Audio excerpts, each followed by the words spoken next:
I'm going to buy paints, I'll buy different colors, all the colors that I can find. But when it comes to executing the work, I find that the colors, there are certain colors that recur every other time, and I feel like they're forming some sort of signature on my work. Of course, that is subconscious, and I don't like using, fresh colors. I like mixing colors. So all my colors are tertiary, I call them tertiary colors. I started art when I was in primary school. That's when I discovered I could draw, specifically in class 4. All through primary school, I used to draw on my desk, any kind of blank page I could find. Of course, I used to get in trouble once in a while, especially when I drew on the blackboard. When I was finishing my Form 4s, that's when I decided maybe I should just pick this on as a career, and maybe look for a college that teaches art. Early 2006, I started my art school training. I focused mostly on drawing and painting, trying to harness what I had as a skill and to learn more about different drawing skills and, of course, different mediums of painting and how to approach painting as a whole. There was a lot of life drawing classes. For me, life drawing, life painting used to really take me on, because I really loved to do that, because it felt like I'm engaging with the subject one-on-one. And that's how I started learning how to do proportions, perspectives, trying to learn light and shadow. We also had to try and do a lot of imaginative kind of work. So we are given a brief with a short story, of course, and you're told go and represent that in picture form. So you had to come up with a composition for the entire brief. And well, that was quite a challenge for me, because before that I used to do mostly live drawing. So for me, I started developing a few techniques, a few ways of maybe distorting things, and distortion started appearing a lot on my work. I started looking at surrealism a lot, because when it comes to imagination, I think surrealism kind of captures everything. That started making me feel like I need to look at things in a different way. So every time that I walk around, every time I look at an object, I try to reimagine it in a different way and try to represent it, in a way that I feel is not the ordinary. I got fortunate enough to go up country within the course of making the work. It has always been a place for my escape. Every time that I want to make new work, I have to try and get out of the city boundaries and go and see some other places, see what those other places have to give.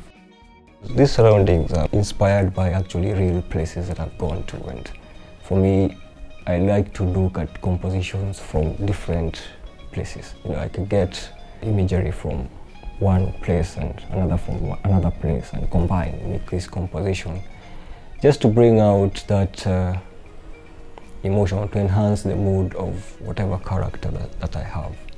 So it's like making dreamy places that really don't exist. This new body of work, it's partially autobiographical. It's a comparison of my existence in two places, and also an observation of how people live within these two different places. In the work that has this Therema Inn, you can see there are two landscapes happening. There's a cityscape enclosed in the house, is a structure. It feels like it's a window. It's like looking through a window of a small structure and seeing the city. While on the other side of the work, where that Therema Inn is, it's just like, it feels like it's just a small barrier on it, on the ground, and then just an opening that shows you to infinity. The current situation is insane, and everybody is sort of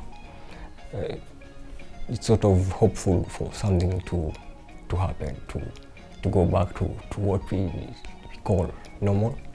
And that's a study mostly that I've done with the drawings, mostly because they are studies of life at the moment within the city. Evening away from the city is majorly how the skyline appears at night. At night in the city here, when I sit out here and I look up, and you can see few stars, but when I'm up country and I look up, and in some of these places there are more stars that you can count. Here it feels like you can count them one by one, like just like 200 stars out there. But going out there, it becomes it feels like it's a different world. It feels like you're looking at a galaxy altogether. Mostly when I'm doing solo exhibitions, it's always a nervous time for me, because there was always that question that I asked myself: am I really saying anything with the work? Am I passing any kind of information? Am I sending any kind of message? Eventually I feel I nailed what I wanted to have, or the kind of message I wanted to pass. Well, I've experienced it from my angle, so there is that other part where I have to get all kind of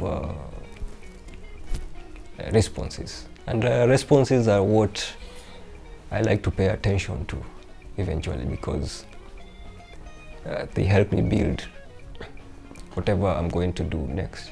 It's from those responses that I get to learn more about what I've done, because as an artist I may think I've achieved everything that I wanted to achieve on a piece, but then there's always that other angle that people are seeing the work from, and that kind of feedback is what mostly I look forward to.